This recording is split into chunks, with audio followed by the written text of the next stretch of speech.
Mi chiamo Kelly, ho 32 anni. Quattro anni fa, Illinois mio mondo è crollato, mio marito, James, mi ha lasciata, per mia sorella, Amanda. Credeva di essersi liberato del nostro matrimonio per sempre, ma non ha mai saputo che poche settimane dopo il divorzio ho scoperto qualcosa che mi avrebbe cambiato la vita. Ero incinta. Per anni ho cresciuto nostro figlio nel silenzio, proteggendolo dal dolore della verità. Ma il destino aveva altri piani. Lo scorso weekend, mentre ero seduta in un ristorante tranquillo, ho alzato lo sguardo, e lui era lì, James, l'uomo che mi aveva spezzato il cuore a pochi passi da me. I nostri sguardi si sono incrociati, e in quell'istante tutti I segreti nascosti per 4 lunghi anni erano sul punto di venire a galla. Il momento in cui James ha visto mio figlio, suo figlio biologico, correre tra le braccia di Michael e chiamarlo papa. Tutto è fermato. Il color gli è scomparso dal viso, la miscela è irrigidita, e ho potuto vedere l'issato istante in cui il suo cuore è frantumato. Perché Michael non era solo mio marito, era il suo ex miglior amico. Prima di raccontarti come il mondo del mio ex marito è crollato davanti ai miei occhi, mentre vedevo le conseguenze del suo tradimento tornare col perlo, dimmi de dove mi stai guardando e iscriviti al canale. Che non sei solo. Questa è una comunità di persone che hanno trasformato il dolore in forza e lo ferite in rinascita. Sono cresciuta in una piccola città dell'Oregon con mia sorella minore, Amanda. Era più giovane di me di 4 anni, e dal giorno in cui è nata, Illinois mondo ha iniziato a girare intorno al suo fascino. Io ero quella responsabile, la pianificatrice, la sognatrice che credeva nel lavoro duro per costruire un futuro sicuro. Amanda era quella selvaggia, magnetica, imprevedibile e pericolosamente affascinante. E mentre io seguivo lo ragione, lei imparava a spezzare I cuori. Compreso il mio. Fin dall'inizio, lo ragione non sono mai state le stesse per me Amanda. I nostri genitori non hanno mai cercato di nasconderlo. Amanda era la bambina d'oro, la loro piccola principessa perfetta che non sbagliava mai. Se rientrava tardi, era perché voleva godersi la giovinezza. Se falliva a scuola, era perché gli insegnanti non capivano il suo modo speciale di imparare. Io investivo essere impeccable, la figlia responsabile, la perfezionista, quella che non poteva mai crollare. Mentre Amanda viveva senza ragione, io vivevo sotto il peso costante del aspettative. Eppure la amevo. L'ho sempre difesa, giustificata, protetta. Credevo davvero che fosse questo il dovere di una sorella maggiore, proteggerla, anche quando fa male. Poi nella mia vita è arrivato James. Era il mio terzo anno di università. Ero immersa nei miei libri di marketing in un piccolo caffè vicino al campus, quando il destino ha deciso di giocare con me. Ho allungato la mano per prendere il mio cappuccino, ma il ho urtato e, in un attimo, Illinois caffè è volato dritto sui quaderni di un ragazzo, al tavolo accanto. Mi sono gelata dalla vergogna. Ma in vista di arrabbiarsi, lui ha riso. Con un sorriso capace di scioglie il ghiaccio, ha detto: Credo che l'universo volesse davvero che parlassi con la bella ragazza che mi ignora da 20 minuti. Così è iniziato tutto, la storia dell'uomo che credevo sarebbe stato il mio per sempre, e del tradimento che avrebbe distrutto tutto. Dal momento in cui James mi ha sorriso, ho sentito qualcosa cambiare. Come se l'aria intorno a noi fosse fermata. Non era solo affascinante, era autentico. Nessun gioco, nessuna frase preparata, solo onesta, pura e disarmante. Abbiamo parlato per ore, perdendosi completamente nelle nostre storie, finché la voce gentile del barista non ha interrotto l'incantesimo. Mi dispiace, stiamo cedendo. A quel punto lo sapevo già. qualcosa di straordinario era iniziato. Il nostro amore non è arrivato piano piano, è esploso nelle nostre vite. James era diverso da ciunque avessi mai incontrato, ambizioso ma umile, sicuro di sé ma sempre dolce. Mi guardava come se fossi l'unica persona al mondo che contastavero. E forse, per un po', lo sono stata.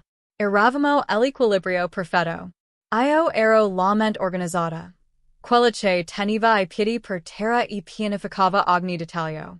Lui era la scintilla, il sognatore che mi spingeva a rischiare, a vivere, a sentire. Insieme sembravamo invincibili. James veniva da una famiglia semplice e laboriosa. Suo padre, un operaio edile con mani forti e silenziose, sua madre, un insegnante dell'asilo che credeva che la gentilezza fosse il più grande valore della vita. Avevano cresciuto un uomo che sembrava incarnare rispetto, impegno e lealtà o almeno, così credevo. Non potevo immaginare che proprio quelle qualità, la passione, l'ambizione, la sicurezza, sarebbero diventate un giorno lo armi che si avrebbero distrutti.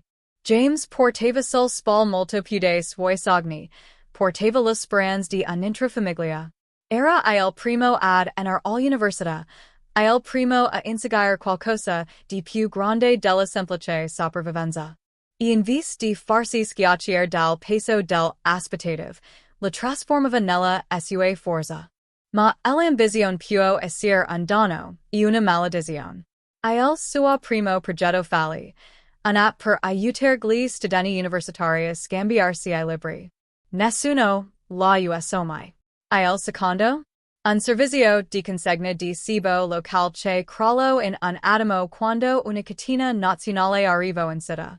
Ogni volta io ero lì, a stringergli la mano, ad asciugargli le lacrime, ricordargli che il fallimento non era la fine, ma solo un passo verso il successo. Ma dietro le mie parole incoraggianti si nascondeva la paura che un altro fallimento potesse spezzare l'uomo che amavo. Poi arrivò la terza idea, un'agenzia di marketing digitale per le piccole imprese.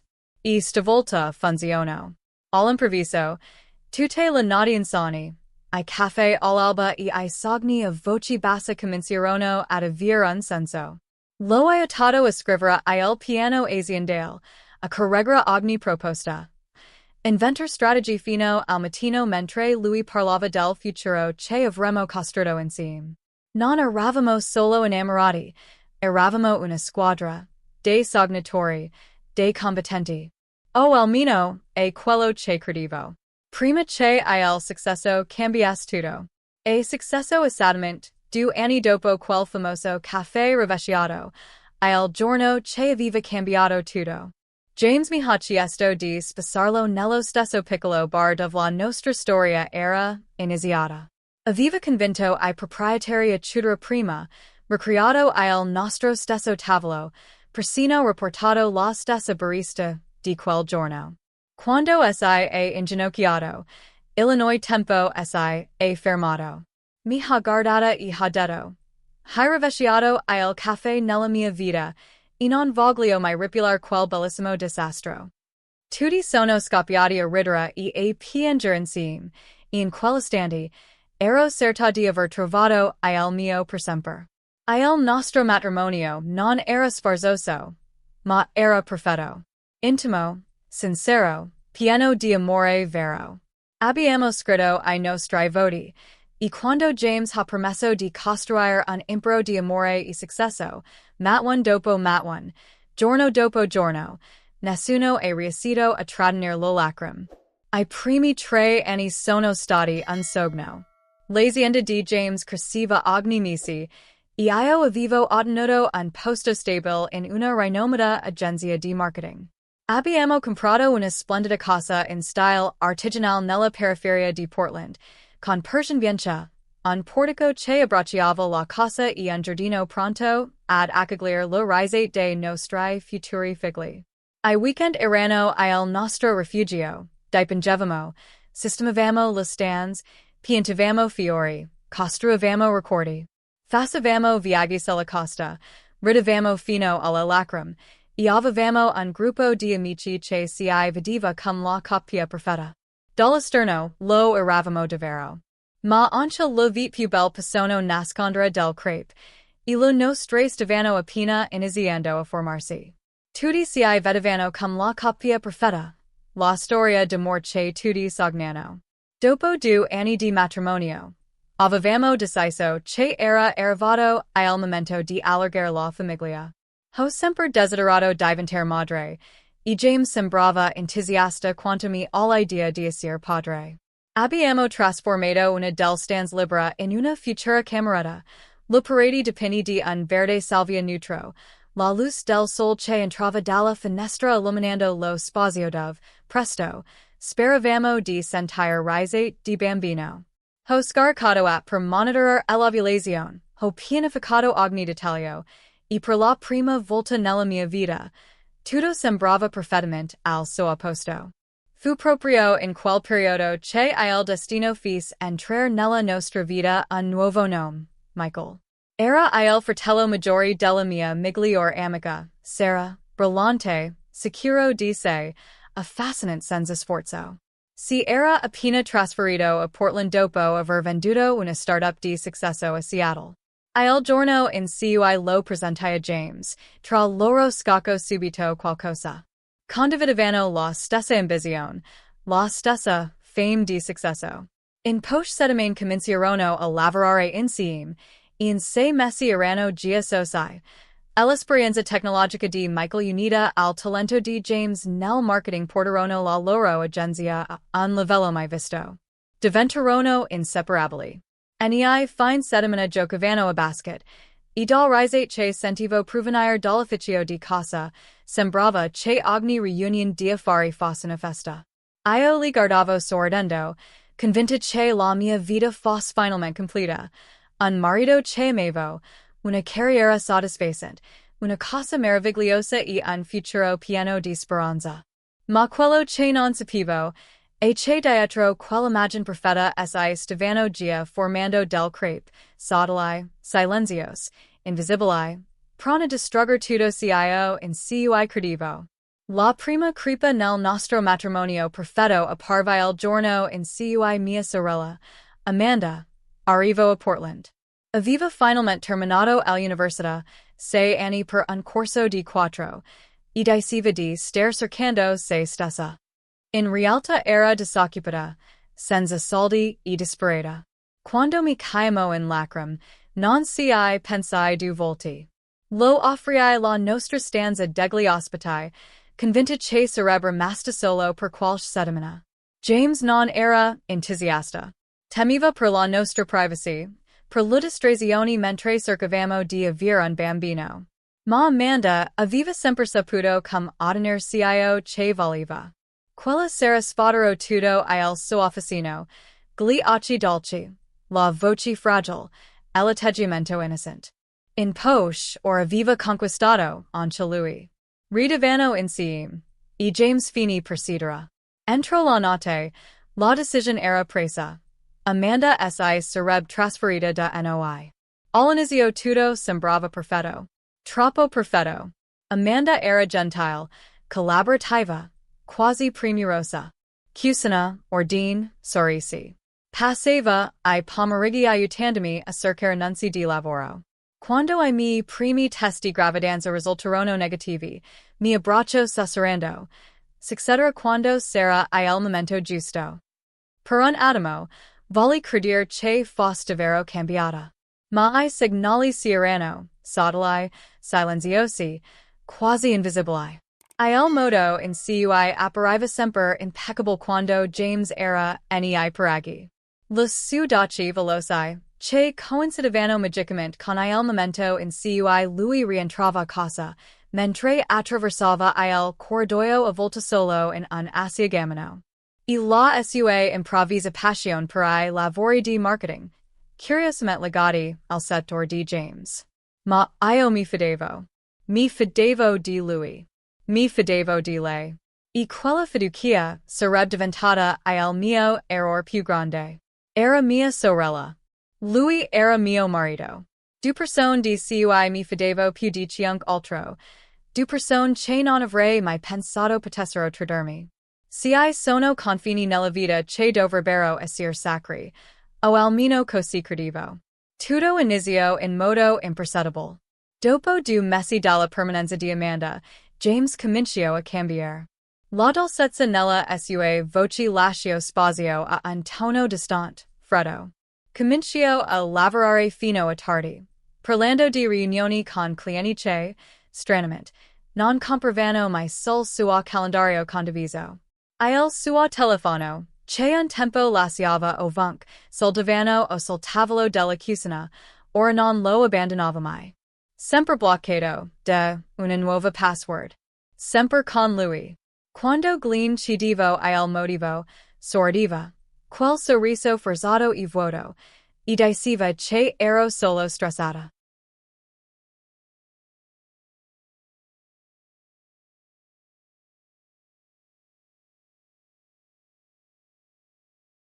E la pressione dell'azienda lo sai.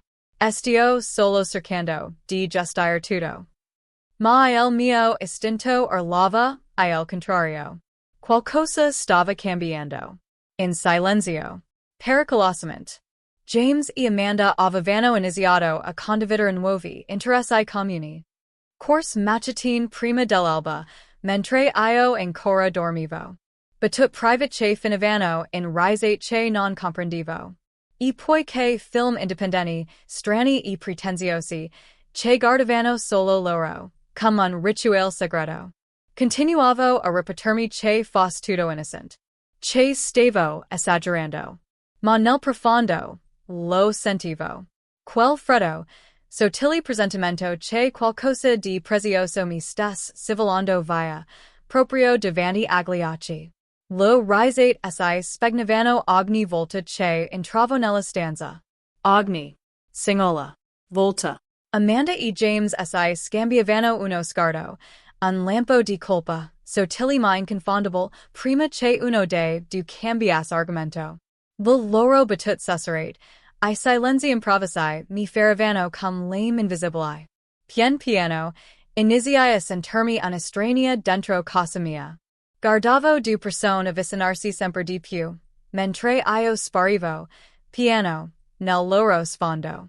La connessione che James e io avevamo un tempo, la risate spontanea, la nati passata parler, era sparita. Le nostre conversazioni erano brevi, meccaniche. Le serate romantiche? Rimandate. Annullate. Sempre per impegni di lavoro. O troppa stanchezza. E come se non bastasse, un'altra battaglia mi stava lavorando dall'interno, la frustrazione di non riuscire a diventare madre.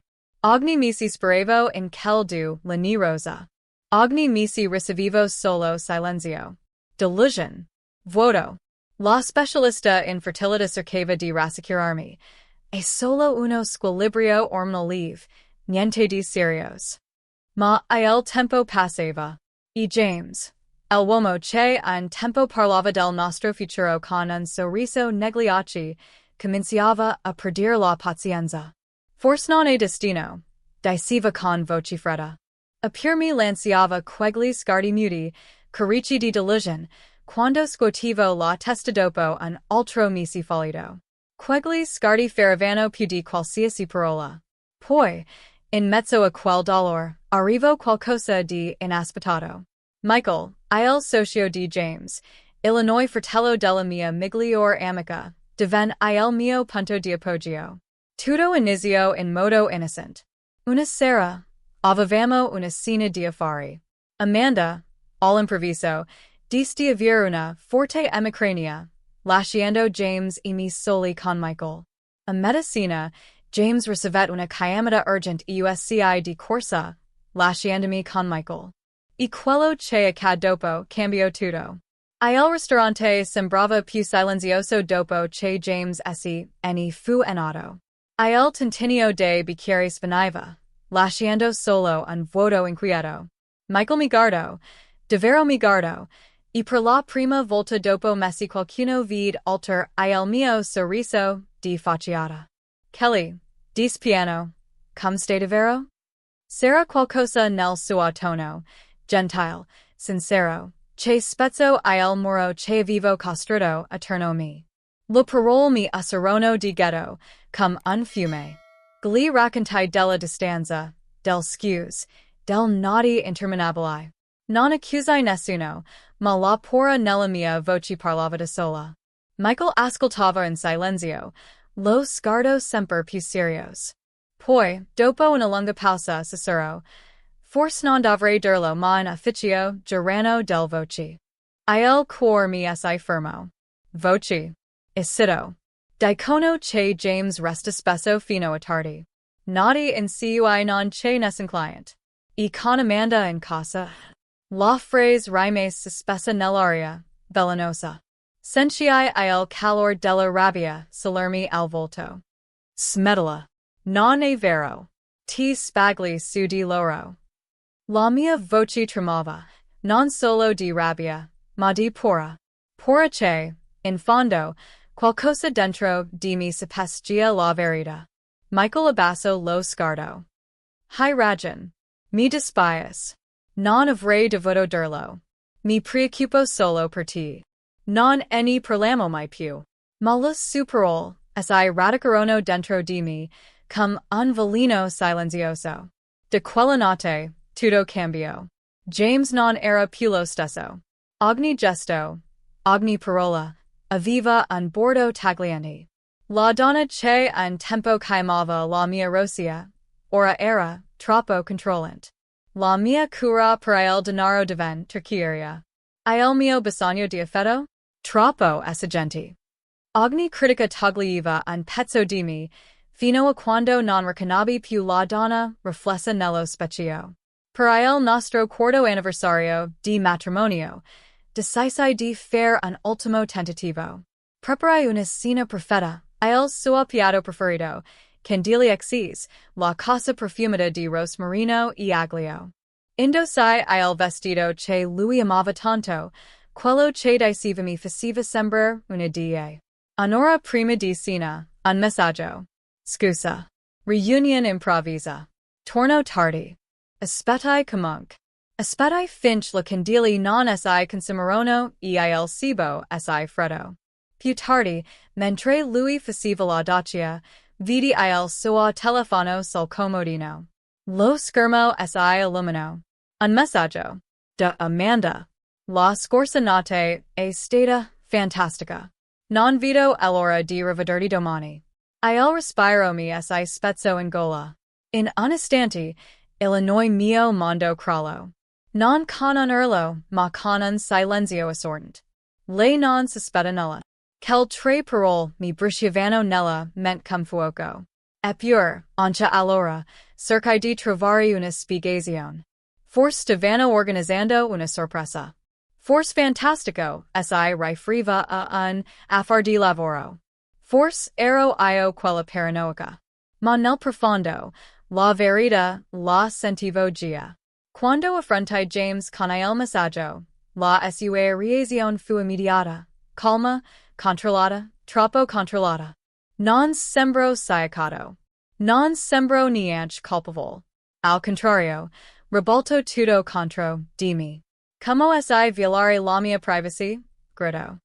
Davvero pensi che potrei tradirti? È disgustoso, Kelly. La sua voce era ferma, perfetta, costruita per farmi sentire io quella sbagliata. Poi arrivò la spiegazione, così fluida, così convincente di sembrare vera. Dice che lui e Amanda stavano pianificando di nascosto un weekend romantico per il nostro anniversario. Una sorpresa per riaccendere la passione. E che la mia mancanza di fiducia aveva rovinato tutto. Volevo credergli. Volevo disperatamente fosse vero. Così mi scusai. Mi scusai con lui, l'uomo che stava distruggendo tutto ciò che amavo. Quella notte lui si addormentò in un istante, respirando tranquillo accanto a me. Io invece rimasi sveglia, gli occhi fissi al soffitto, mentre la pioggia batteva contro le finestre. Ogni ricordo tornava. Ogni sguardo, ogni assenza, ogni risata condivisa tra loro. E, Uno dopo l'altro, I pesi si in casterono, rivlando la verità che avevo troppo paura di vedere. La verità non esplos. Arrivo in silenzio, in un martedì piovoso di ottobre. Dovevo essere a Seattle per una conferenza di 2 giorni. Ma il destino intervenne. Il relator principale si ammalo e il primo giorno ven annullato. Così decisi di tornare a casa prima. E quella decisione cambiò tutto. Non avrei mai dovuto tornare a casa quel giorno. Ma qualcosa dentro di me doveva farlo. In vista di restare in hotel, presi la chiave e decisi di guidare fino a Portland. Per sorprendere James con il pranzo. Un gesto dolce, innocent. Che divenne l'inizio della mia fine. Ricordo ogni dettaglio di quel viaggio. I tergicristalli che battevano a ritmo del mio cor. Il cielo grigio e basso, sopra la strada bagnata. Il podcast che non riuscivo a seguire, di strada di pensieri che tornavano sempre a lui, noi. E quella strana sensazione nello stomaco, un presagio che cresceva chilometro dopo chilometro. Quando arrivai nel violetto, vidi l'auto di Amanda parcheggiata al mio posto.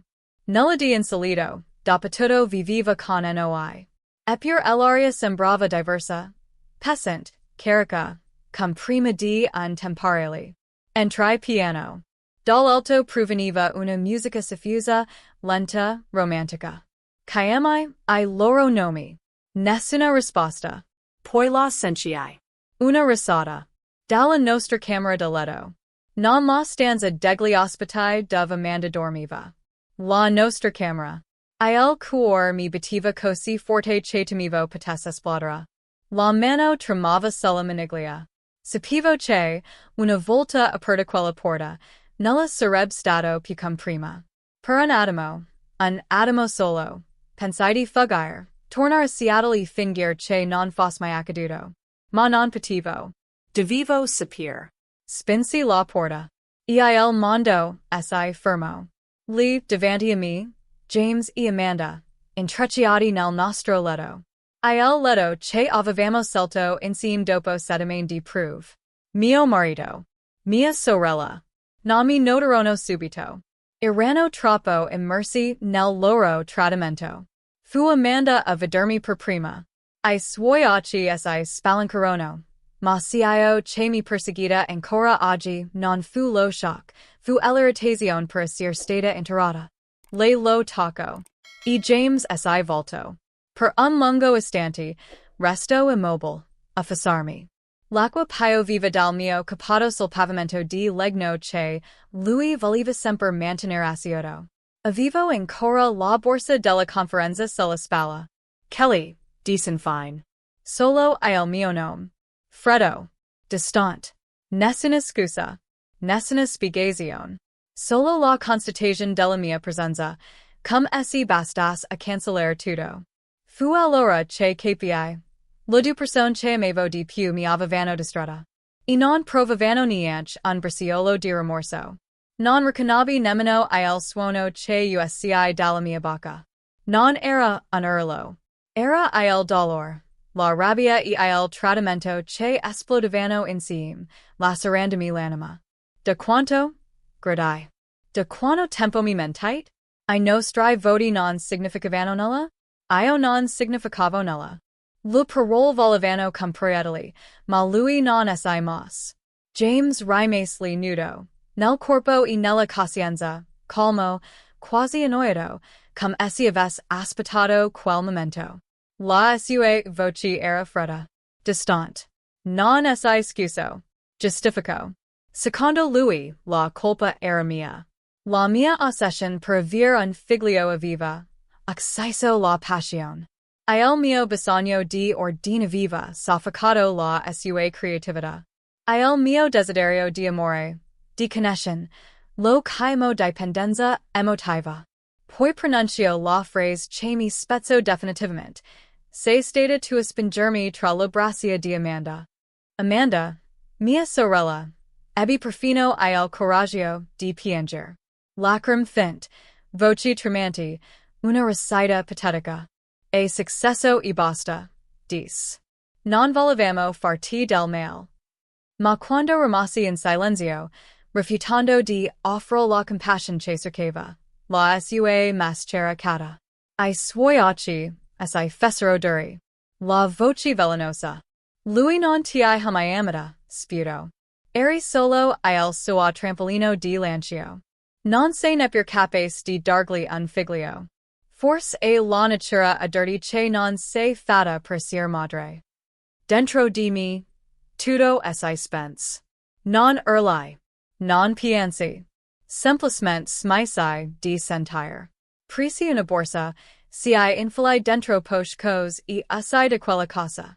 Lasciando dietro di me il letto dove il mio matrimonio era morto. Quella notte era vita sera, fradicia di piaggia, tremanti, distrutta. Lei non fis demand.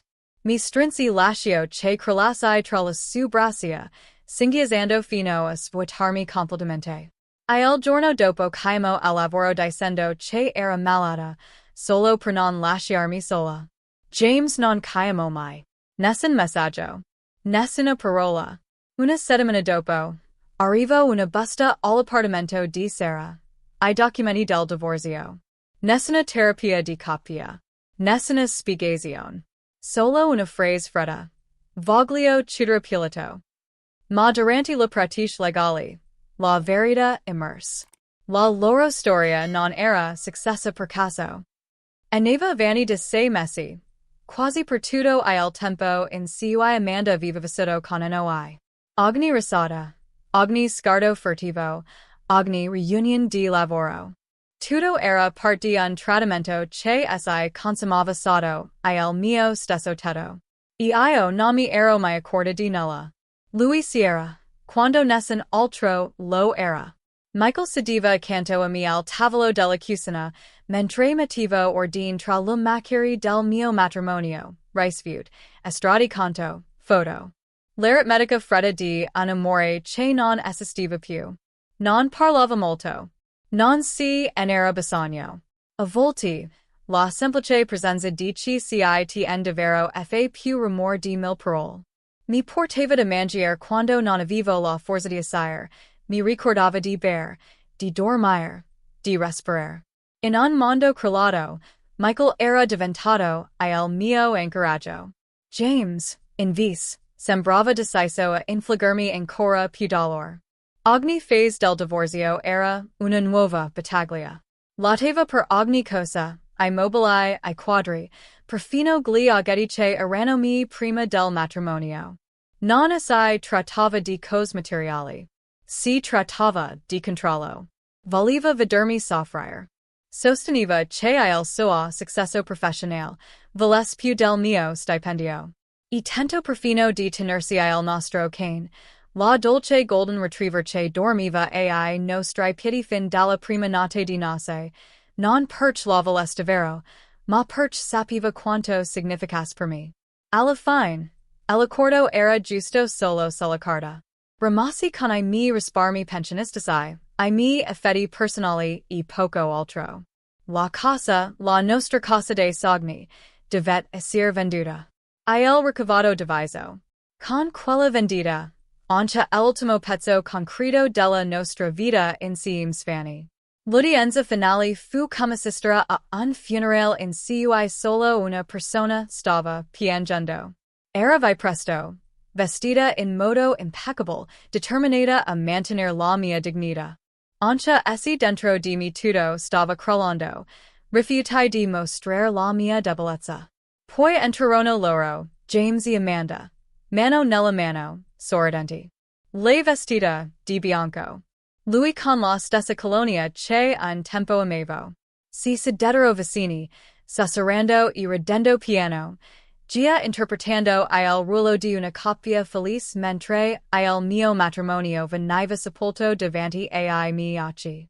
La giudice, una donnacella sessantina con occhi gentili ma stanchi, fermò I documenti con voce ferma e professionale. Pronuncio le parole che temevo. Divorzio concesso. Così, in pochi istanti, 4 anni di amore, fedeltà e promesse furono cancellati da una semplice firma. 2 mesi dopo, si sposarono. La loro foto in onderono I social.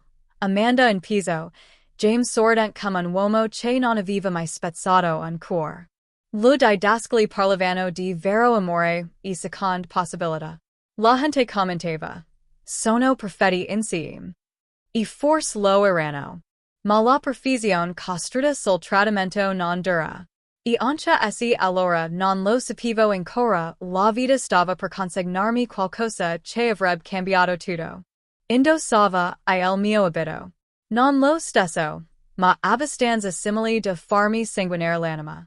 Il vestito di Amanda brillava sotto la luce dorate della loro cerimonia sfarzosa, Piso, seta e arroganza intrecciati insieme. Somigliava terribilmente a quello che avevo indossato io, anni prima, quando credevo ancora nel per sempre. Solo che il suo era più costoso, più oppressante, più vendicativo. Un abito pensato per cancellarmi. A quel punto ero vuota. Avevo perso mio marito, mia sorella, la mia casa, e, in un certo senso, anche I miei genitori. Non restava più nulla della donna che ero stata. Camminavo come un fantasma tra le rovine della mia stessa vita. Ogni sogno, ogni speranza, soprattutto quella di diventare madre, si era dissolta. Pensai di andarmene. Tornar nella mia piccola città natale, amateur la sconfitta e provare ricostruire qualcosa, qualsiasi cosa. Forse, lontano da tutto, avrei potuto respirare di nuovo. Ma, il destino, aveva altri piani. 6 settimane dopo il divorzio, cominciarono I primi segnali strani. Ero sempre stanca, irritabile, sensible agli odori. All'inizio diedi la colpa allo stress, al dolore, alla depression. Poi arrivarono le mattine. 3 di fila. 3 mattine di nausea improvvisa e incontrollable. E un pensiero iniziò a insinuarsi nella mia mente. E essi? Comprai un test di gravidanza. Non perché ci credessi davvero, ma per escludere del tutto l'idea. Io e James avevamo provato per più di un anno senza successo. Visite, esami, speranze infranti. Seduta sul pavimento freddo del bagno di sera, con le mani tremanti, vidi comparire due linee rosa. Chiar. Inequivocabili. Due linee che cambierono tutto. Il respiro mi si fermo. La vista mi si inebbiò. E KPI. Ero incinta. Del figlio di James. Dopo tutto il dolore, dopo l'infertilità, dopo la distruzione del nostro matrimonio o proprio ora, quando lui era già sposato con mia sorella, portavo in grembo il bambino che avevamo tanto desiderato. L'ironia era crudele. Cominciai a ridere, istoricamente, fino a quando le risate si trasformarono in singhiozzi che mi scuotevano da dentro. Fu così che sera mi trovo, rannicchiata sul pavimento, stringendo quel test come un segreto capace di distruggermi, o di salvarmi. Stringevo il test positivo come se fosse allo stesso tempo una ancora di salvezza, e una granata con la spina già tolta. Le mani mi tremavano. Il cuore martellava nel petto. Quel piccolo pezzo di plastica racchiudeva il mio passato, il mio futuro, e il potere di distruggere tutto ciò che restava in mezzo. I giorni seguenti furono un vortice di emozioni contrastanti. La gioia e la paura si scontravano dentro di me come fuoco e ghiaccio. Gioia, per la vita che cresceva dentro di me, il miracolo che avevo smesso di sperare. Terror, per la prospettiva di affrontare tutto da sola. Sarà anche un senso di rivincita. Le parole crudeli di Amanda. Forse il tuo corpo non è fatto per ser madre, risuonavano nella mia mente, ma ora avevo la prova che si spagliava. Il mio corpo non era rotto. Aveva solo atteso il momento giusto, anche se quel momento era arrivato avvolto nel dolore. E sotto tutto quel caos, una domanda continuava a tormentarmi. Dovevo dirlo a James? Legalmente sì. Aveva il diritto di saperlo. Ma moralmente? Emotionalmente? Era un terreno molto più oscuro. Dergliello sarebbe stato un atto di sincerità, o una forma di vendetta? Mi avrebbe creduta? O mi avrebbe accusata di volerlo intrappolare, di volerlo strappare alla nuova vita costruita con mia sorella? E che tipo di padre poteva essere un uomo che aveva tradito così profondamente la madre di suo figlio? Le nati erano le peggiori. Restavo sveglia, la mano sul ventre, chidendomi se quel piccolo battito dentro di me avrebbe mai conosciuto la verità.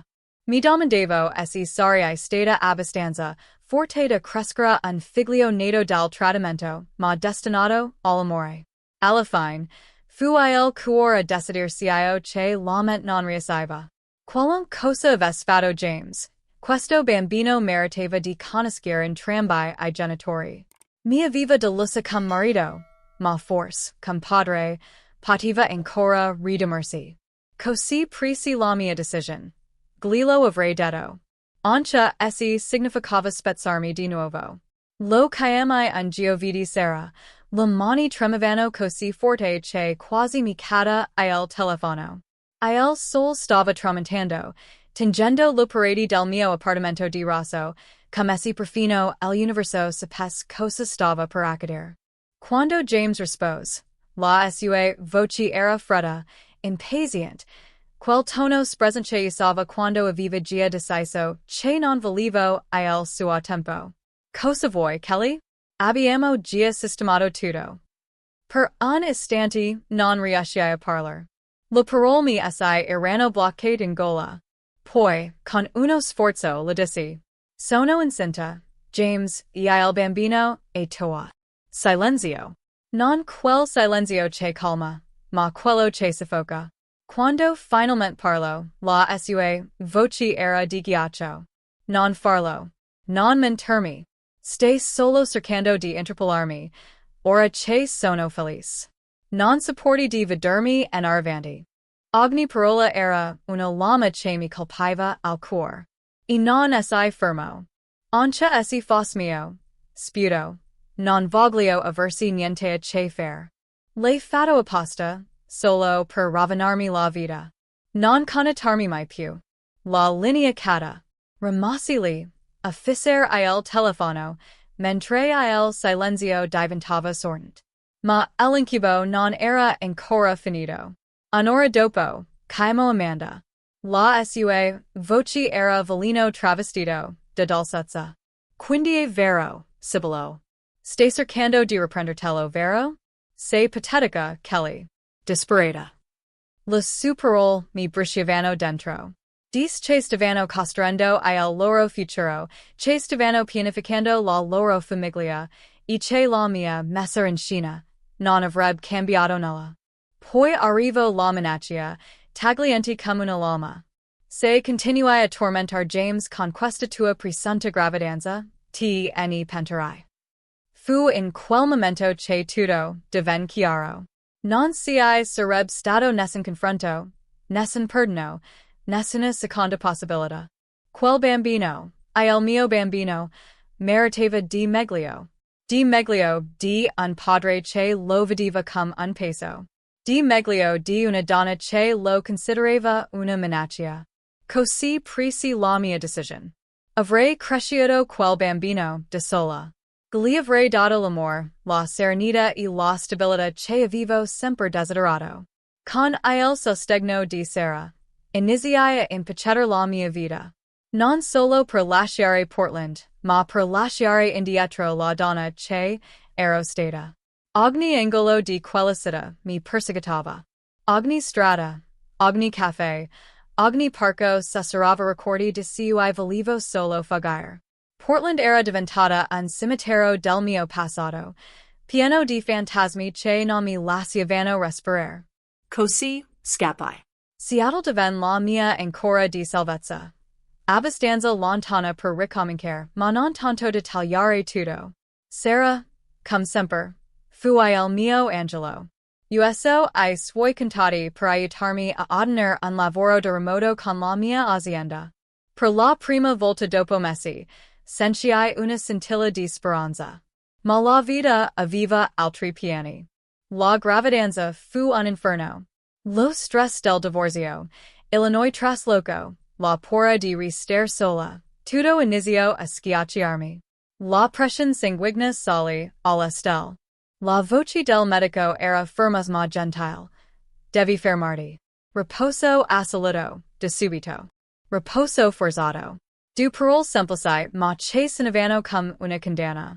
Mi sentivo prigioniera nel mio stesso corpo, mentre il mondo andava avanti senza di me. Le bollette si accumulavano. Il sonno spariva. L'ansia diventava la mia ombra. E proprio quando pensavo di non farcela più, arrivo Michael. Divento il mio punto fermo in mezzo al caos. Ogni weekend guidava fino a Seattle. Montava immobile della cameretta con una calma che mi rassicurava, anche quando io tremevo. Riempiva il mio freezer con pasti preparati da lui, dicendo che era una scorta per la nati insani. Veniva con me ai corsi preparto, prendeva punni come essi quel bambino fosse anche sua. E negli nati più bui, quando mi svegliavo terrorizzata che qualcosa non andasse, lui era sempre lì. Rispondiva subito, la voce calma, mi parlava finché non riuscivo di nuovo a respirare. Non so quando la gratitudine si trasformò in qualcosa di più profondo. Forse quella sera in cui arrivo con una sedia a dondolo trovata in un negozio di antiquariato, perché il bambino merita qualcosa con una storia. O forse quella volta in cui si presento con la mano insanguinata, ridendo piano perché si era colpito con il martello mentre montava la culla, ma non aveva voluto smettere finché non l'aveva finita. Fu allora che capi. Michael non stava solo aiutandomi a ricostruire la mia vita. Ne stava diventando parte. Forse non fu un solo momento. Forse fu la somma silenziosa di tutto ciò che Michael aveva fatto. La sua presenza costante, la sua gentilezza incrollabile, il modo in cui riusciva a farmi ridere anche quando mi sembrava di affogare nel dolore. Ma ho combattuto che sentimenti con tutte le mie forze. Ero ancora ferita dal tradimento, ancora intenta a ricomporre I fermenti di una fiducia distrutta per sempre. Il peggio era che Michael non era un estraneo, era stato il miglior amico di James, e il suo ex socio in affari. Le complicazioni erano infinite. Così ho sepolto che sentimenti in profondità, dietro mori che giurai non avrei mai più abbattuto. Mi concentrai solo su una cosa. Prepararmi all'arrivo del mio bambino, l'unica cosa pura rimasta nella mia vita distrutta. Ma il destino non aveva ancora finito con me. 3 settimane prima del termine accade. Un dolore acuto, un improvviso scroscio di acqua, poi il caos. Mi portarono d'urgenza in ospedale, Illinois cuore in gola mentre le contrazioni mi laceravano dentro. 26 or di travaglio. 26 or che mi spinsero oltre ogni limite. Michael era a Seattle per un incontro di lavoro quando lo chiamai. Non assido, non fis demand. Semplicemente party. Guido come un fall, attraversando la città, per arrivare da me. Quando lo vidi entrare in sala parto, senza fiato e con il volto teso, provai un sollievo che non avevo mai conosciuto. La voce del medico era tesa. Il battito del bambino sta rallentando. Potremmo dover fare un cesareo d'urgenza. Il panico mi travolse, gelido e paralizzante. Ma Michael mi prese la mano. Mi guardò negli occhi, la voce calma come l'acciaio. Respira. Solo farai. Solo respira. Parlo con il medico, sicuro, deciso. Cheese più tempo. Mi did la possibilità di dare alla luz mio figlio come avevo sognato. E poi un grido acuto, perfetto, che spezzo l'aria e cancello ogni pora. Lucas era lì. Piccolo, peonazzo, furioso con la luz e assolutamente perfetto. Quando il dottore lo poso sul mio petto, tutto si fermo. La stanza svanì. Il dolore si dissolse.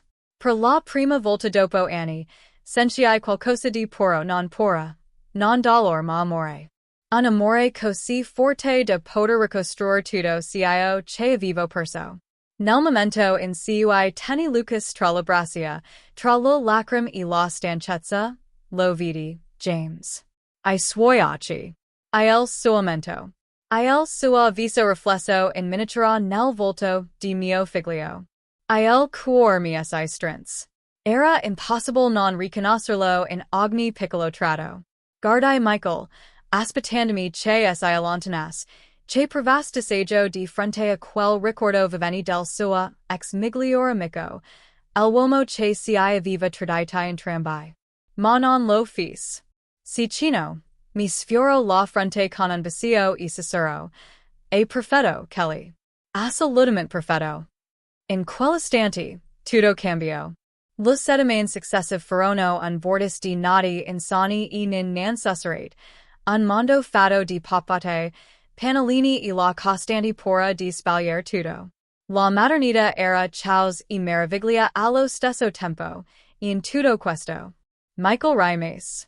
Anche quando il lavoro lo rapporto a Portland, tornava quasi ogni fine settimana, con piccoli regali per Lucas, piatti cucinati per me e quella presenza calma e rassicurante di cui ormai non potevo più fare a meno.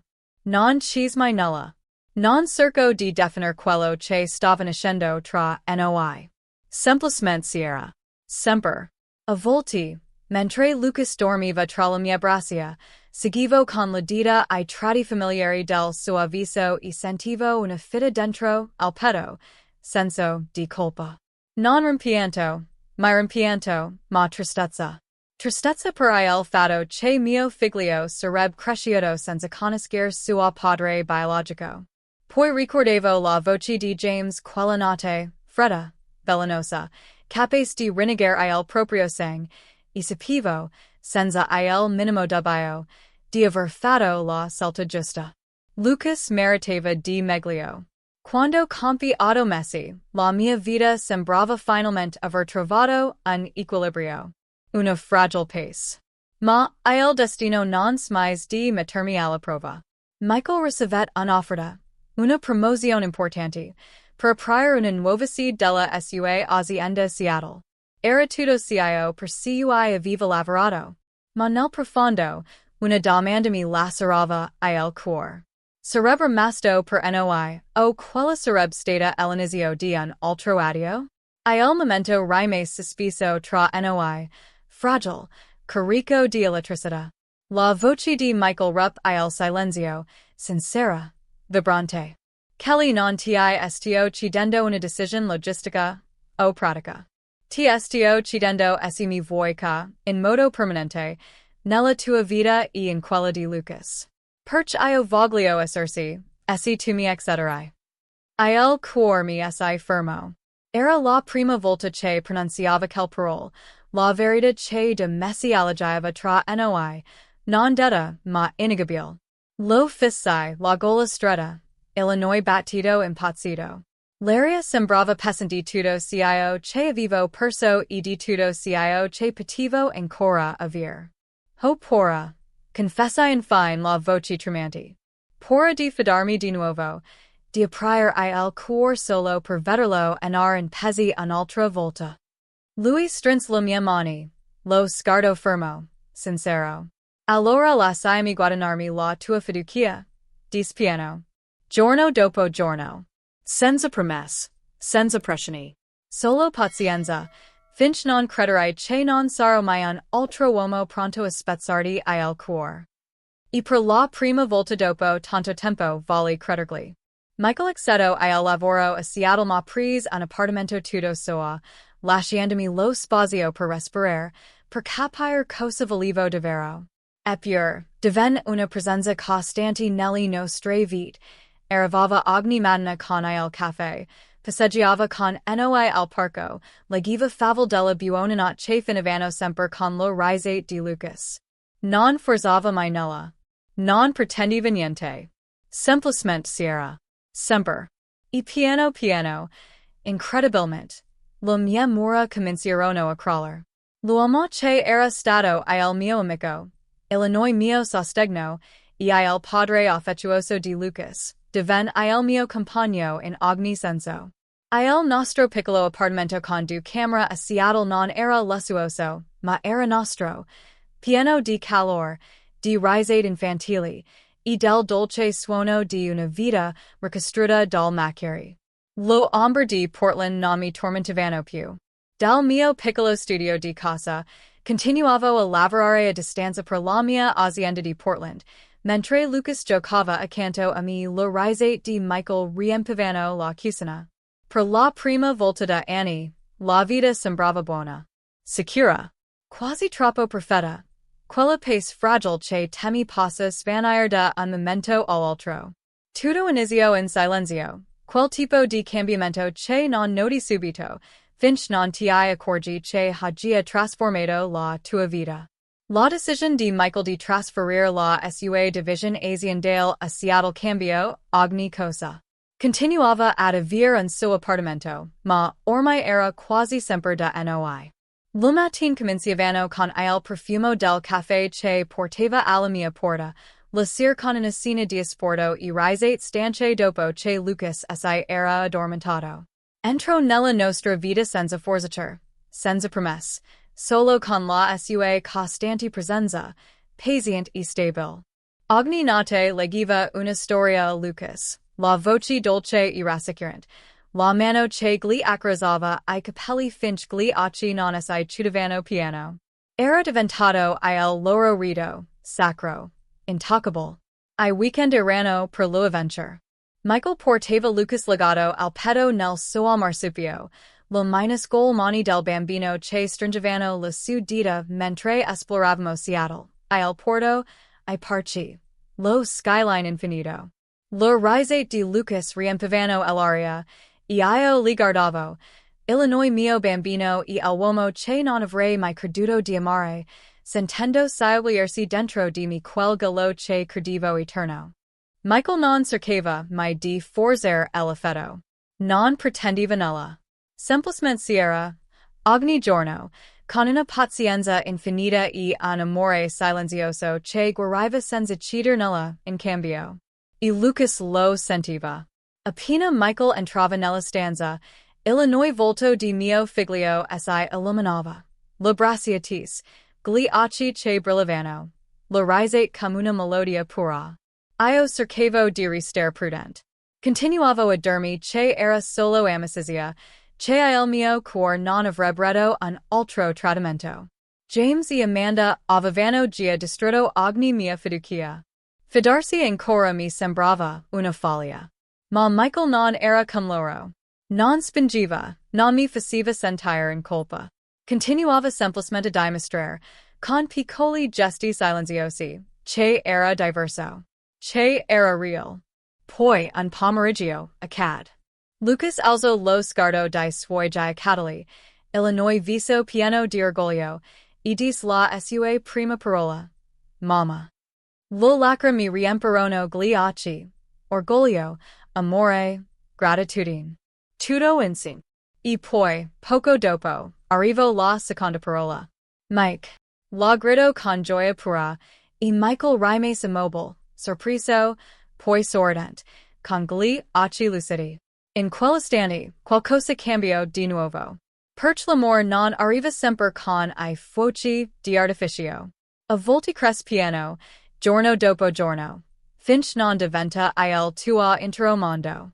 Ricordo ancora quel momento, impresso nella mia memoria come la luce del sol attraverso il vetro. La prima volta che Lucas lo chiamò Mike. Michael rimase immobile, gli occhi spalancati, poi lucidi di emozione. Shock, orgoglio, amore puro. Lacrime gli velarono lo sguardo prima ancora che potesse parlar. Da quel giorno, Illinois loro legame diventò indissoluble. Quando Lucas fece I suoi primi passi incerti, a 14 mesi, non eravamo in un parco o a una festa. Eravamo nel nostro piccolo soggiorno, io e Michael accovacciati sul pavimento, le bracciatis, I cuori che battevano all'unisono mentre Lucas sparcolava di me fino alle braccia di Michael. Le nostre risate riempirono la stanza, quel rise che spezzano I guariscono allo stesso tempo. Michael Filmo tutto. E quella sera, dopo che Lucas si addormento, restiamo seduti sul divano, guardando quel breve video più e più volte. Alla luce tremolante dello schermo, Michael Cicero. Voglio ricordare ogni traguardo, ogni momento con lui. Convoy du. Fu in quel momento che smisi di combattere la verità. Ero innamorata. Non per gratitudine. Non per bisogno. Ma perché lui era, calmo, gentile, paziente, l'uomo che, senza accorgersi, aveva ricostruito la mia fiducia distrutta. Eppure aspettai. 4 lunghi mesi. Dovevo essere certa. Questa volta non c'era solo il mio cuore in gioco, ma anche quello di Lucas. Quando finalmente dissi, Lucas aveva desiato Messi. Niente gesti eclatanti, niente proposte spettacolari. Solo una sera tranquilla, dopo che il bambino si era addormentato. Michael mi prese la mano e mi chiese dolcemente. Sei pronta a rendere ufficiale la nostra famiglia? Dissi sì. E per la prima volta, dopo tanto tempo, sentii la pace. Quella vera. Organizziamo un piccolo matrimonio. Intimo, pieno di calore e seconde possibilità. Sarà fu la mia damigella di onore e Lucas, Illinois nostro piccolo portatore di anelli, rubo la scena quando cerco di mangiare le fedi durante la prove. Poco prima del matrimonio Michael mi chiese, vuoi che Lucas prenda il mio cognome? Gli avevo dato il mio, al momento della nascita, per non legarlo a un padre che lo aveva rifiutato. La proposta di Michael non era dettata dall'orgoglio, ma dall'amore, dal desiderio di appartenenza. E fu allora che decidemmo di compiere un passo ancora più importante, uno che si avrebbe uniti per sempre, ben oltre qualsiasi documento o promessa. L'ala del tribunal era immersa nel silenzio, quel silenzio carico di emozione che sembra vibrare nell'aria. Michael era accanto a me, mi teneva la mano così forte che sentivo il tremor del suo dita. La giudice si guardò sopra gli occhiali e sorrise dolcemente. In tutti I miei anni, disse, raramente ho visto un legame così profondo tra un padre e un figlio, ancora prima che le carte fossero fermate. Fu in quell'istante che tutto cambiò. Michael divenne il padre di Lucas, non per sang, ma per scelta, per amore, per ogni gesto silenzioso con cui aveva costruito la nostra vita insieme.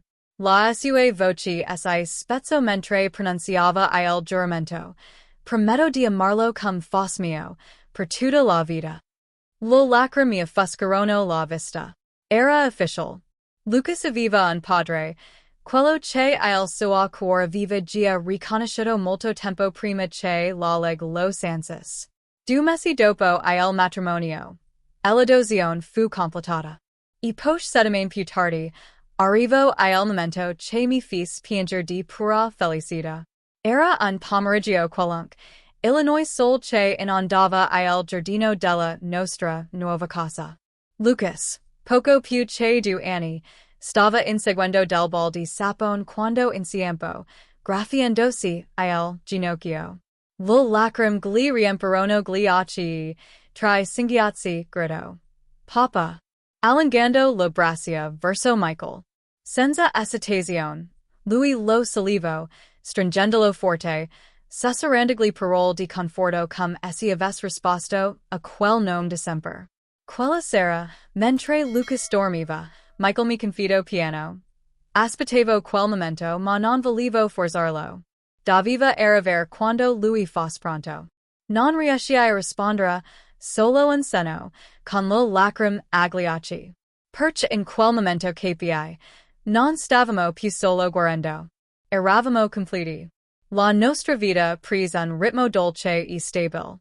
Io feci carriera nel marketing, ottenendo finalmente una posizione di leadership in un'azienda di Seattle che apprezzava la mia creatività. Anche la vita di Michael prospero, espandendosi in tutto il nord-ovest del Pacifico. E Lucas, il nostro piccolo uragano di gioia, creb curioso, vivaci, con il sorriso e il carisma di suo padre. Per la prima volta dopo tanto tempo, la nostra storia non parlava più di sopravvivenza. Parlava di felicità. Quella vera, conquistata con fatica e amore. Il suono del risate riempiva la cucina. Quel tipo di risata che scalda la casa e guarisce le ferite più profonde. Michael stava dietro Lucas, guidando le sue piccole mani mentre mescolava la pastella dei pancake con più entusiasmo che abilità. Un velo di farina danzava nell'aria come neve leggera, e Lucas rideva, con una macchia di impasto sulla guancia. Metà di quello dovrebbe andare nella sciotola, campioni, scherzo Michael ridendo, mentre Lucas sollevava il frulino come un trofeo. Quel matin della domenica erano diventate sacre, la nostra tradizione. Pancake, musica, sol che filtrava dal finestre. Il profumo di siroppo di acero e risate che scocciavano I fantasmi del passato. L'estate portavano abitudini, campeggi sulla penisola olimpica, dove Lucas costruiva castelli di sabbia che non resistivano mai alla marea, e Michael gli insegnava a toastare I marshmallow senza bruciarli. L'inverno invece era fatto di serate sul divano, film natalizi e fest con Sera e la sua famiglia sempre più numerosa, ma many che sembravano la prova tangibile che avevamo costruito qualcosa di vero, qualcosa che non si poteva spezzare. Ogni tanto, però, il passato tornava a susurrare. Sera mi raccontava di James e Amanda, la loro vita scintillante esibita sui social. Fest di lusso. Abiti fermati. Spiag alle Maldive. Sedimane biencha in sfasera. Sorrisi perfetti in ogni foto. Liceni, impeccabili, vuoti. All'inizio. Ogni immagine era una ferita che si riapriva. Ma col tempo, quella vita lontana pers significato. Era solo una facciata lucida costruita sulla menzogna. La rabbia affiorava sempre più di rado, sostituita da una pace silenziosa. Accettazione. Gratitudine. Avevo superato la tempesta. E tra le sue rovine, avevo costruito una vita più piena, più vera di qualsiasi sogno patinato che James e Amanda potessero mostrare al mondo. Una casa piena d'amore. Un figlio la cui risata riempiva ogni silenzio. Un marito la cui fedeltà era silenziosa, costante, autentica. Quando Lucas compì 4 anni, era l'immagine vivente di James, stessi occhi nocciola, stessi capelli castano chiaro, stessa grazia naturale. Molly finivano, le somiglianze. Perch dove James era egoista, Lucas era gentile. Dove James prendeva, Lucas donava. E ogni parte lui portava l'impronta di Michael, l'uomo che aveva scelto l'amore in vece dell'orgoglio, la costanza in vece del caos, e aveva trasformato la mia frattura più profonda in qualcosa di meraviglioso. Lo risate di mio figlio ricevevano nel soggiorno. Pure. Luminos. Pin di vita. Lucas era seduto a gam incrociate sul pavimento, intento a costruire una torre di mattoncini Lego accanto a Michael. Le loro test erano chine, uguali nella concentrazione e nella determinazione. In quel momento capi, anche senza legami di sangue, tra loro esisteva un legame più profondo del DNA. Mentre li osservavo costruire il loro castello di fantasia, sentii qualcosa cambiare dentro di me. Il dolore del passato, il tradimento, il cuore spezzato, gli anni di silenziosa guarigione, aveva finalmente perso il suo potere. Ero libera. Davvero libera. Eravamo felici. Michael, la mia forza. Lucas, la mia gioia. E io, una donna finalmente in pace con la propria storia. Così, quando Sera mi chiamò pronunciarmi il suo fidanzamento e cheese che partecipassimo al matrimonio a Portland, non esitai. Portland, la città che un tempo rappresentava tutto ciò che avevo perso, non mi faceva più paura. Ero pronto a tornare. Pronto a dimostrare che I fantasmi del passato non avevano più voci. O almeno così credevo. Perch quel weekend avrebbe reportato alla luce tutto ciò che pensavo di aver sepolto per sempre. Eravamo a Portland in un pomeriggio dorato di venerdì. Lo skyline mi appar familiar ma distante, come un ricordo ormai sbiadito.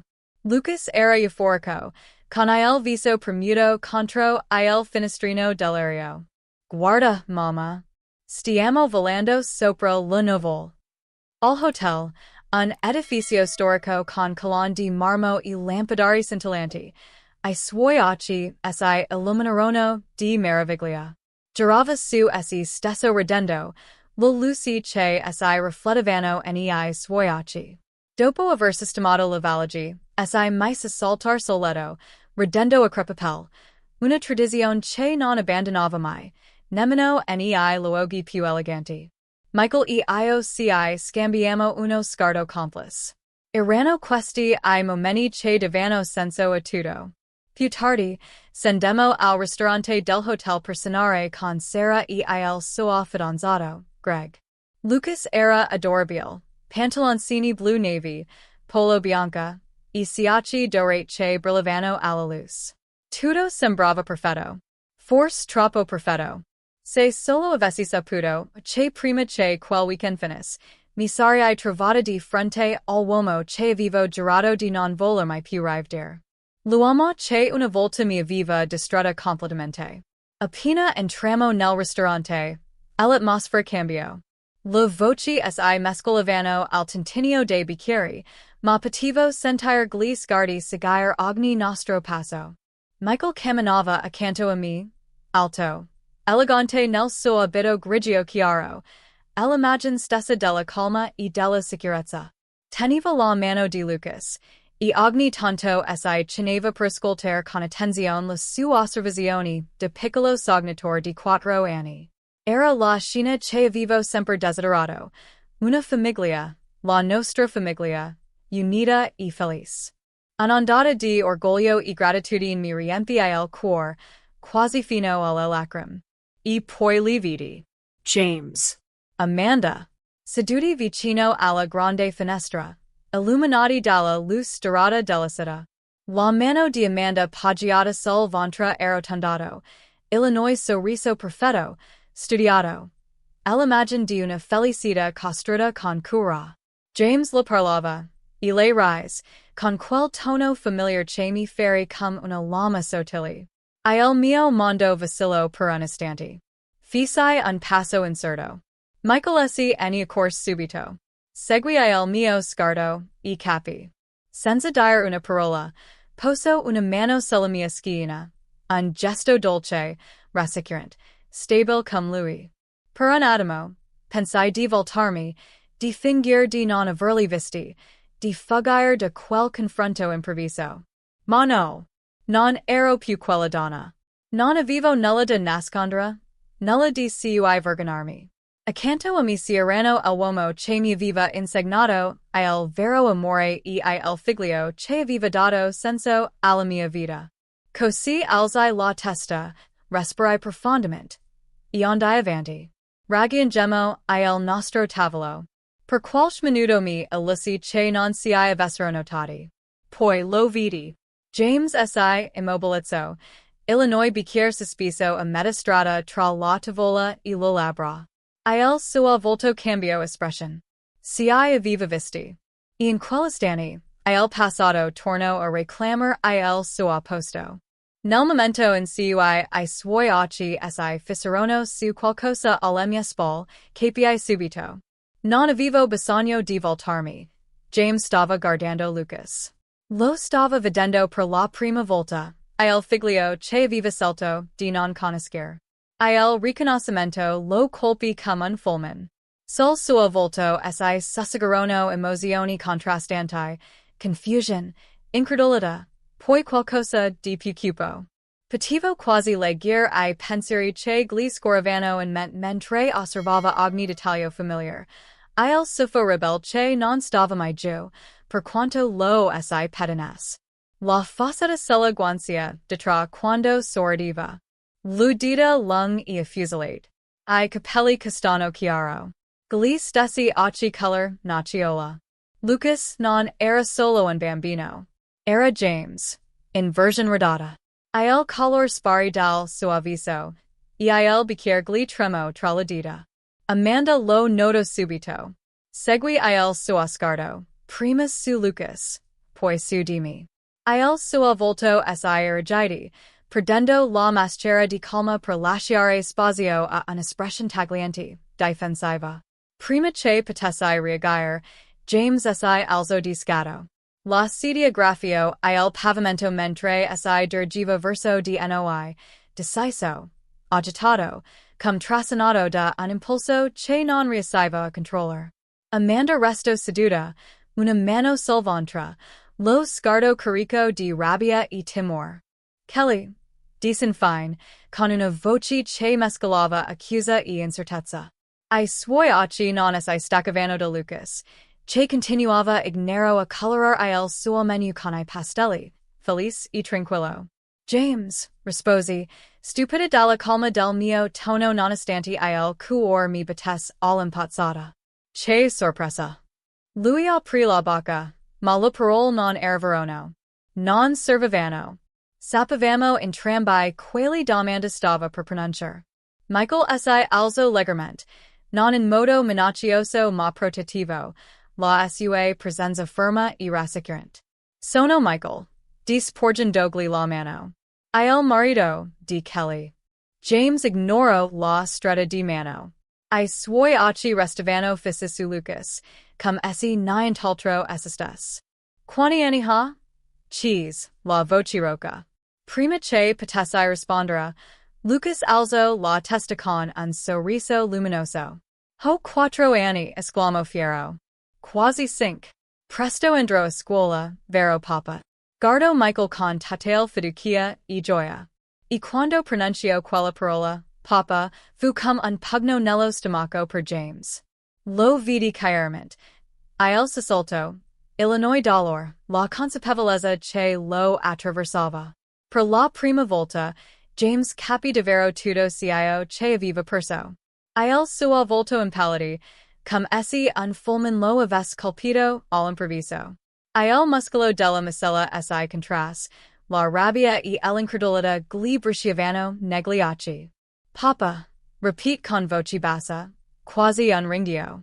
Lui lo chiama papa? Kelly è mio figlio?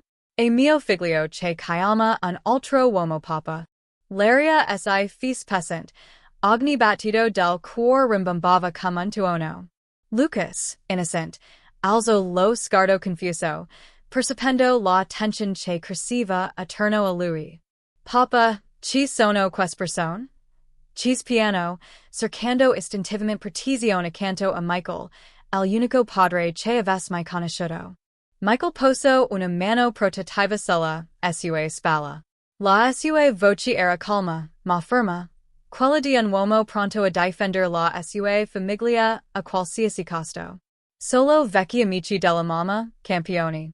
Perch non vi mostrar alla zia Sara il dinosauro che hai designato. Il volto di Lucas si illuminò di nuovo e si avvicinò a Sara. Lei lo accolse con un sorriso dolce, parlando con lui di disegni e colori, creando una fragile bolla di normalità in mezzo alla tempesta. Mi voltai verso James, la voce ferma ma carica di emozione. Sì, James. Biologicamente è tuo figlio. Ma in ogni modo che con davvero, Michael è suo padre. Il volto di James si deformò, la rabbia gli colorò gli occhi. Non avevi alcun diritto di tenermelo nascosto. Nessun diritto di far crescere mio figlio da un altro uomo. Avevo tutto il diritto, risposi con calma, anche essi le mani mi tremavano. Ho provato a dirtelo. E tu mi hai accusata di mentire, di manipolarti. Hai detto, testuali parole, che anche essi il bambino fa stato tuo, non volevi saper nulla. I suoi occhi lampeggiarono di rabbia e rimorso. Era prima che lo vedessi, Sibilo. Prima di sapere con certezza. Il tempo non cambia la scelta, lo interrupt Michael con voce taglienti. L'hai rifiutato prima ancora che nascesse. La furia di James si rivel subito verso di lui. Gli occhi fi meggiovano. Il passato il present si scontrarono come onde contro le rocce, il ristorante, un attimo prima pieno di vita, piombo in un silenzio gelido. Tu mio presunto amico. Mi hai portato via mia moglie e mio figlio. La voce di James taglio all'aria del ristorante come una lama. Tutti si volterono. La conversazione si spensero. L'atmosfera si fece elettrica, pesant, piena di tension. Michael non si mos. La sua calma era glacial, quasi inquietante, quella di un uomo che essa di aver la verità dalla sua parte. Credo che tu sia un po' confuso sulla sequenza degli eventi, James, rispose con voce ferma ma tagliente. Sei stato tu a lasciare Kelly per sua sorella. Sei stato tu ad abbandonarla quando aveva più bisogno di te. Hai renegato tuo figlio prima ancora che respirasse per la prima volta. Io non ti ho portato via niente. Ero solo lì a raccogliere I pezzi dopo che tu avevi distrutto tutto. Il silenzio che seguì fu quasi assordante. Amanda comparve canto a James, passando una mano possessiva sul suo braccio. I suoi occhi erano freddi, duri, mentre mi fissavano per un istante, poi si passarono su Lucas con uno sguardo tagliente. James, andiamo via, disse, tirandolo leggermente per il braccio. Non è il posto giusto per parlar di questo. Non c'è niente di cui parlar, risposi con voce ferma, limpida. Lucas è nostro figlio. Michael lo ha adottato legalmente. Non c'è altro da dire. Il viso di James si fece paonazzo per la rabbia. Vedremo, sputo.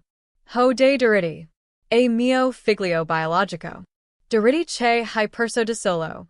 Ribat Michael, la voce calma ma affilata come un coltello.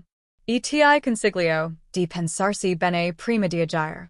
Qualsiasi giudice vedrebbe la tua storia, il rifiuto, l'abbandono, 5 anni di silenzio, e capirebbe che questa improvvisa preoccupazione non è amore paterno, è solo orgoglio ferito. Vidi il cambiamento nei suoi occhi. L'ira che si mescolava alla pora, I calcoli mentali su come tutto questo avrebbe potuto distruggerlo legalmente e socialmente. Amanda gli susurrò qualcosa all'orecchio, e il suo sguardo si indurì ancora di più. Non è finita, ringhio infine, lasciandosi trascinare via da lei. Il suo sguardo, calmo di odio e rimpianto, rimase su di noi un attimo di troppo, poi sparì tra la folla. Il silenzio rimase sospeso per un momento. Poi lentamente, la tension si sciolse. Lucas tornò tranquillo al suo posto accanto a Michael, ignaro della tempesta che aveva appena attraversato. Papa, posso prendere il gelato per dessert? Cheese con innocent entusiasmo. Michael lo guardò, e il suo volto si adolse. Gli accarezzo I capelli con un sorriso. Vedremo, campioni. Finisci prima la cena. Vie bene. E così, come dopo un temporale improviso, torna la calma. Ma dentro di me, sapevo che non era davvero finita. Il passato era tornato, e non aveva ancora detto la sua ultima parola. Appena rientriamo nella camera di albergo, la maschera di calma che avevo indossato per tutta la sera si frantumò. La cena era stata solo una recita, sorrisi forzati, risate di circostanza, kai vuot con Sarah e Greg, mentre fingevamo che tutto andasse bene per il bene di Lucas. Ma ora, con lui finalmente addormentato, la realtà mi travolse come un'onda violenta. Fare qualcosa, susurrai, camminando avanti e indietro tra il letto e la finestra. La voce mi tremava di paura e rabbia. Conosco quello sguardo. Quando James si sente minacciato, reagisce sempre. Michael era seduto sul bordo del letto, le mani intrecciate, lo sguardo serios. Poi, il telefono iniziò a vibrare. Una volta. Do. Ancora e ancora. Numero sconosciuto. Ma non avevo bisogno di guardar percepire. James. Ogni messaggio era come una pugnalata. Mi hai portato via mio figlio. Sentirai presto il mio avvocato. Hai commesso una fraude. Non puoi cancellarmi dalla sua vita. Alla decima notifica, le mani mi tremavano. Michael prese il telefono con calma, la sua presenza solida come un'ancora in mezzo alla tempesta. Compose un numero, parlo con voce ferma, un suo vecchio amico, avvocato di famiglia. Quando riattacco, Illinois suo sguardo era deciso. La leg è dalla nostra parte, dis con sicurezza. La dosione è inattaccable. James non ha alcandarito. La sua negazione e la sua assenza per 4 anni distruggono ogni pretesa. A noi, ma la pora non mi lascio. Lydia che potesse portarsi in tribunal, che Lucas dovesse affrontare qualcosa di così grande, mi spezzava il cuore. Quella notte rimasi sveglia, ascoltando il respiro regolare di Michael accanto a me quello più leggero di Lucas, nel lettino. Guardavo il soffitto, sommersa da emozioni contrastanti, pora, rabbia, amore e, sorprendentemente, pietà. James aveva scelto di perdere tutto. Ma pensare a lui, solo, divorato dal rimpianto, mi fece provare compassion. Aveva rinunciato al diritto di essere padre, ma non al dolore di saperlo. All'alba, la luce del sol filtrò tra la tenda, riempiendo la stanza di una calma dorata.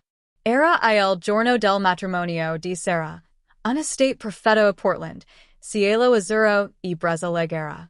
Un giorno sereno, troppo sereno per la tempesta che ancora infioriva dentro di me. La mattina scorsa con una calma ingannevole, troppo calma, come se l'universo stesse trattenendo il respiro prima della tempesta. La cerimonia era prevista per il tardo pomeriggio, così ci concedemmo un inizio tranquillo. Durante la colazione, Lucas saltellava sulla sedia, excitato all'idea di portar gli anelli. La sua risata riempiva il caffè del hotel, pura e spensierata. Dopo mangiato, facemmo una passeggiata nel parco vicino, dove la luce filtrava tra gli alberi e Lucas inseguiva I piccioni, le sue scarpine lucide che sollevavano la foglia caduta. Per un istante tutto sembrò perfetto, semplice, sereno, lontano dal caos della sera precedente. Tornati in camera, mentre cedevo la zip del minuscolo completo blu di Lucas, il suo viso acceso dall'entusiasmo, un colpo improvviso alla porta rup la nostra fragile tranquillità. Michael andò ad aprire. Un dipendente del hotel stava lì, con un foglietto pietto tra le mani. Messaggio per la signora Collins, dis educatamente. Michael mi lo porse. Appena vidi la grafia, Illinois cuor mi cade nello stomaco. James. Il messaggio era breve. Ti prego, incontrimosi nel giardino del hotel. Da soli. Il mio primo impulso fu di rifiutare. Dopo le minax della notte precedente, non volevo rivederlo mai più. Ma lo sguardo di Michael era calmo, controllato. Forse è meglio affrontarlo. Dispiano. Sentiamo cosa vuol. Ma a modo tuo. Stabilimo l'ora Joel. 30 minuti. E se gli avessi mandato un solo messaggio, una parola, sarebbe arrivato subito. Lucas rimase con lui, felice e ignaro, mentre giocava con le sue macchine sul tappeto. Feci un respiro profondo e cesai. Il giardino del hotel era silenzioso, immerso tra ciliegi in fiori e il mormorio di una piccola fontana. James era gili, seduto su una pancina sotto I rami rosa. Sembrava diverso. L'eleganza del giorno prima era sfinita. Lo spall curve, gli occhi stanchi, quasi tormentati. Quando mi vide, si alzo ma non si avvicino, come si sapesse che anche solo un passo avrebbe oltrepassato un confine che non gli apparteneva più. Grazie per essere venuta, dis, indicando la pancina accanto a sé. Mi sedetti, mantenendo una distanza prudente. Il cuore mi batteva negli orecchi. Per la prima volta dopo anni, vidi davanti a me non l'uomo che mi aveva tradita, ma l'ombra di cio che era stato. Lo superò tagliarono, il silenzio come una lama. Questo bambino non è nemmeno stata una mia idea, mormorò James con amarezza. Amanda ha smesso di prendere la pillola senza dirmelo. Pensava che, se fosse rimasta incinta, avrei passato più tempo con lei in vista che al lavoro. Per un attimo lo fissai, l'uomo che un tempo aveva promesso di amarmi per sempre, ora prigioniero del suo stesso. Sentii un lampo di pietà attraversarmi il petto, ma svani subito, sostituto da una fredda determinazione. Mi dispiace che la Tuesday selt non ti abbiano portato la felicità, James, dissi con voce ferma. Davvero. Ma Lucas non è un testo di reset per te. Non è una via di fuga da un matrimonio infelice. È un bambino di 4 anni, con sentimenti, con sicurezza, con una famiglia. Una famiglia che non include te, perché sei stato tu a scegliere di non farne parte. Lo su spal si abbassarono. Per un momento, tutta l'eleganza nei suoi occhi si dissolse, lasciando solo il rimorso. Amanda ha avuto 2 aborti spontanei prima di questa gravidanza, disse piano. A volte penso che sia una specie di giustizia karmica. L'universo che si punisce per come siamo messi insieme. Nonostante tutto, il tradimento, il dolore, gli anni di silenzio, il mio cuore si ammorbidì per un istante. Conoscevo quella sofferenza. Sapevo cosa significava desiderare qualcosa con tutta l'anima e perderlo. Anche se odiavo cio che mi aveva fatto, non auguravo quel dolore a nessuno. Nemmeno ad Amanda. Mi dispiace saperlo, dissi sinceramente. Ma I tuoi problemi con Amanda non riguardano Lucas. Lo so. Amais lui. Ma vederlo, vedercio, dissi sono scappato. La voce gli tremò. Kelly, lasciarti è stato l'errore più grande della mia vita. Non solo per Lucas, ma per ci sei. Per ci eravamo noi due. Alzai una mano, interrompendolo. Basta, James. Quella nave è salpata da tempo. Io sono felicemente sposata con un uomo che è sempre stato al nostro fianco. Lui non è nato. Si ha scelti, ogni singolo giorno. Quando tu hai scelto di sparare. James annui lentamente, la risa dipinta sul volto. De gludi, cercando le parole just. Capisco, dis piano. Non estio cercando di riconquistarti. Sarebbe assurdo. Voglio solo conoscere mio figlio, Kelly. Avere un piccolo posto nella sua vita, anche se è poco. Per la prima volta, nei suoi occhi non c'era manipolazione orgoglio. Solo un uomo circondato dal maccheri dei propri errori, che cercava di afferrare un frammento della vita che aveva distrutto. L'aria tra noi era più pesante del silenzio stesso. Feci un respiro profondo, il mio cuore che batteva forte mentre valutavo la richiesta che poteva cambiare tutto. Lucas ha già un padre, dissi infine, la voce ferma ma vibrante di emozione. Un uomo che è stato lì per ogni ginocchio spacciato, ogni incubo, ogni traguardo. Michael non è un sostituto, James. Non stia riempiendo un vuoto. È suo padre, in ogni senso che conta davvero. James annui lentamente, gli occhi lucidi. Non lo vedevo piangere da quando mi aveva lasciata, e la cosa mi colpì più di quanto avrei voluto. Capisco, sussurro. Non voglio togliergli nulla.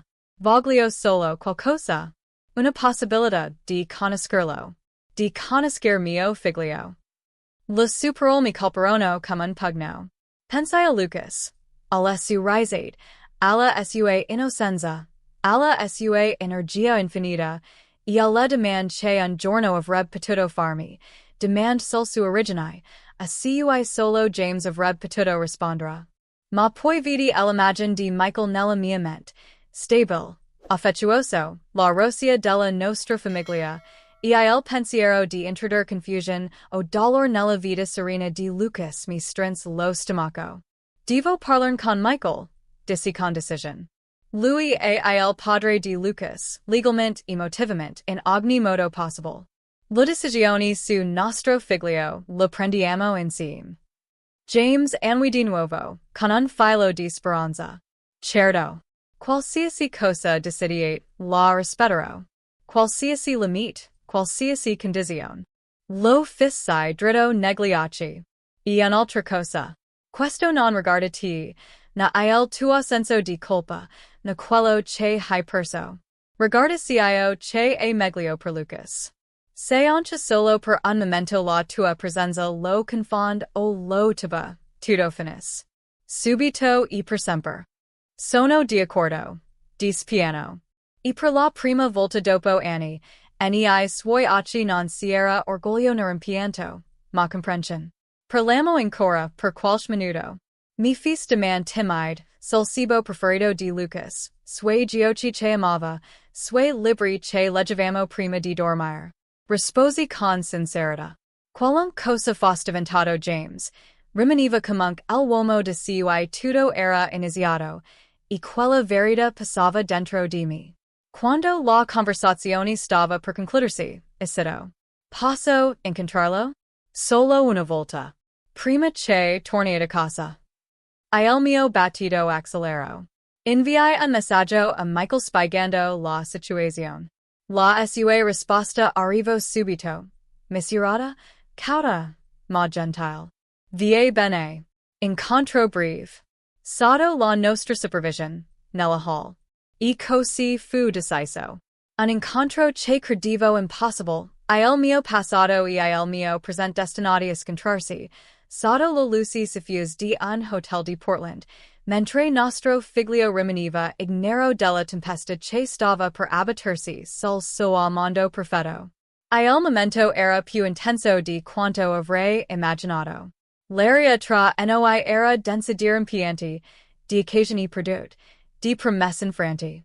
James stava lì davanti a noi, guardando il bambino che aveva ai suoi occhi, ma nessuno dei suoi ricordi. L'incontro fu breve, fortunatamente breve. Per Lucas, non era altro che la presentazione di una persona che la mamma conosceva tanto tempo fa.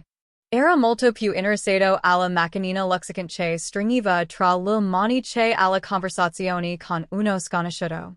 James si chino la voce gentile, cercando di coinvolgerlo con domande sui dinosauri e sui cartoni preferiti. Ma Lucas rispondeva distratto, impatient. Poi si volto verso Michael, con lo sguardo pieno di entusiasmo. Papa, fai anar più veloce. Quella parola, papa, riempì la stanza come un tuono silenzioso. Vidi l'impatto sul volto di James. Il sorriso si spence, Illinois respiro gli si blocco. Osservando il legame natural tra mio marito e mio figlio, capi finalmente la verità che avevo cercato di spiegargli. L'amor non è biologia. È presenza. E ogni ginocchio spacciato curato, ogni incubo consolato, ogni storia della buona notte sussurrata nel bio. Quando Lucas mi prese la mano, chiedendo di tornare in camera, James si alzò lentamente. Si voltò verso Michael e gli tese la mano, la voce bassa ma sincera. Grazie. Disse, con un tono pieno di rimorso. Per io di cui lui habisogno, io che io non sono stato. Michael ricambiò la strada, senza orgoglio né trionfo, solo con serena dignità. E un bambino straordinario, rispose. James poi guardomi, con gli occhi lucidi. È bellissimo, Kelly. Hai fatto un lavoro incredibile. Abbiamo, risposi dolcemente, guardando Michael. Lo abbiamo cresciuto insieme. Per la prima volta, James annui, non con rimpianto, ma con excitazione. Mentre si allontanava, sentii dentro di me un respiro liberarsi. L'ultimo fragile filo che si univa si spezzo, senza rabbia, senza dolore. Solo pace. Quella sera, Illinois matrimonio fu splendido, calmo di calor e gioia. Sarah era radiosa mentre percorreva Nevada, e Greg lagardeva con un amore che faceva credere nel per sempre. Lucas, Illinois nostro piccolo progetto, camminava fiero, con l'aria seria e concentrata. E mentre lo osservavo, capiai una cosa. Questo era il vero amore. Non perfetto. Non facile. Ma scelto.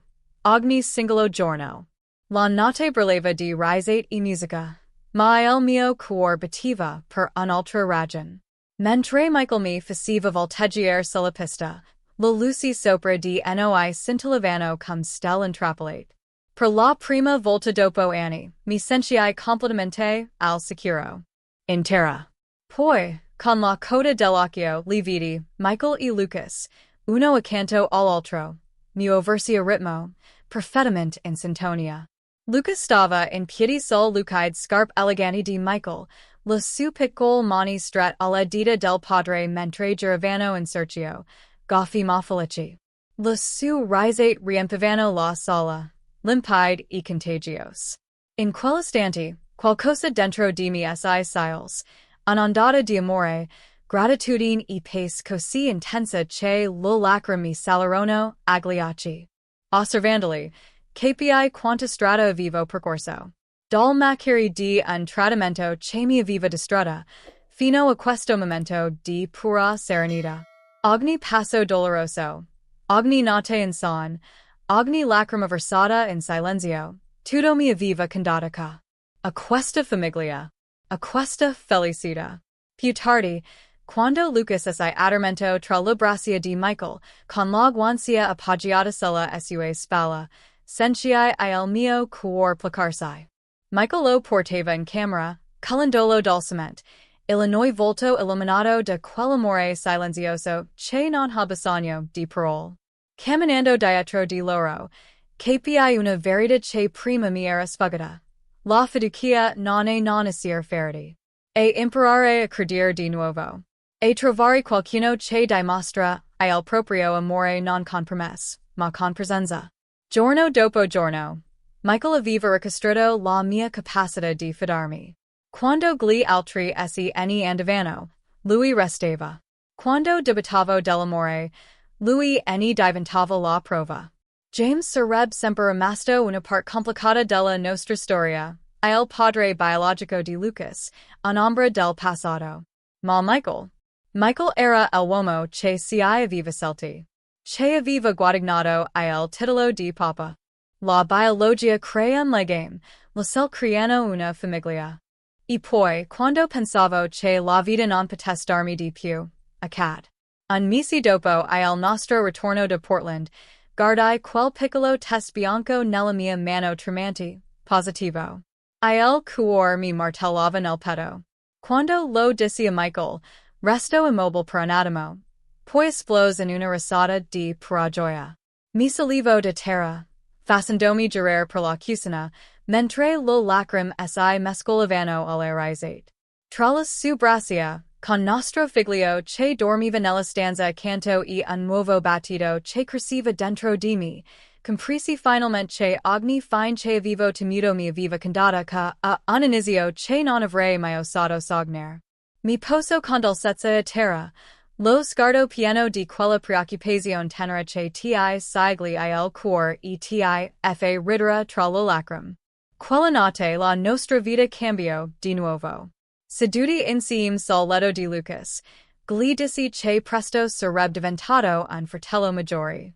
I suoi occhi si spalancarono per lo stupore, come se gli avessi appena rivelato di essere stato scelto per una missione segreta. Con tutta la serietà che un bambino di 4 anni può avere, poso la sua manina sul mio ventre, ancora piatto. Ciao, piccolo, sussurro. Condividero I miei giocattoli con te la maggior parte. Scoppiamo a ridere. Piangemo. E in quell'istante, circondata dall'amore, vidi la perfezione del nostro percorso imperfetto. La vita raramente segue il copione che scriviamo.